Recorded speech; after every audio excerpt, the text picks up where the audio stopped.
Welcome to tutorial number 32. In this tutorial we talking about the shaft. This is so in other software this command is named as revolve. So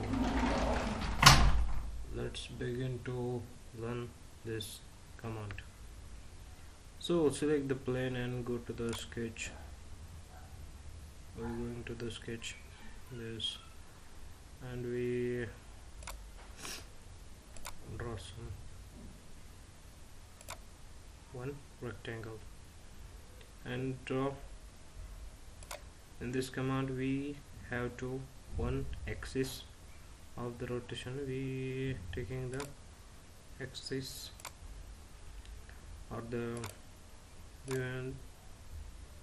we told it as a reference element to rotate. तो ये मैंने select कर लिया है. अभी ये profile हम select करेंगे इसे और शाफ्ट कमांड पे जाएंगे तो बस. और ये ऐसा एक्सिस से ऐसा रिवॉल्व हो जाएगा. तो प्रीव्यू देखेंगे हम तो ये ऐसा रिवॉल्व हो जाएगा पूरा का पूरा. ये प्लेन वी एक्सिस के जेड एक्सिस के अलोंग रिवॉल्व हो जाएगा. तो हम अगर उसको सेकंड एंगल दे या 30 तो जेड एक्सिस तो ये ऐसा उल्टा भी घूम के इतना कट कर देगा. ये प्रीव्यू भी देख सकते हैं हम. तो ये नहीं हो रहा है बोल रहे तो ऐसी कोई बात नहीं है, हो भी जाता है. जैसे स्केच ऐसा है तो यहाँ से हम डिग्री चेंज भी कर सकते हैं. ऐसा नहीं हो रहा है तो यहाँ से हम डिग्री भी चेंज कर सकते हैं. यहाँ पे 0 ही रखेंगे और यहाँ से हम डिग्री 30 कर लेते हैं. 300 कर लेते हैं. 300 करेंगे तो ये ऐसा इतना ही घूम जाएगा, मतलब कि इतना ही रिवॉल्व होगा. यहाँ पे और एक ऑप्शन है रिवर्स डायरेक्शन भी है. रिवर्स डायरेक्शन मीन्स वो दूसरी साइड से घूमेगा. बस इतना ही पार्ट है उसका इतना कोई ये नहीं है.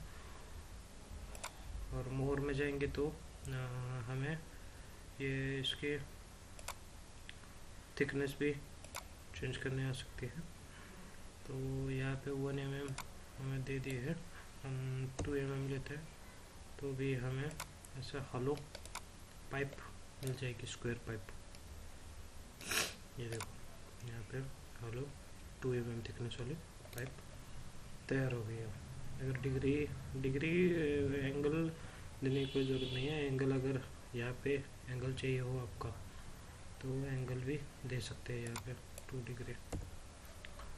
तो ये भी चल जाता है. ओके तो ये देखो यहाँ पे ये पाइप हमारा बन चुका है हलो. तो इतना ही है शाफ्ट में. एक तो रिवॉल्व कर सकते हैं, दूसरा एंगल चेंज करके जितना एंगल चाहिए उतने में रिवॉल्व कर सकते हैं. और ऐसे अंदर का मटेरियल निकाल के पाइप बनाना हो तो ऐसा पाइप भी स्क्वायर पाइप बना सकते हैं. So I hope this video is useful for you.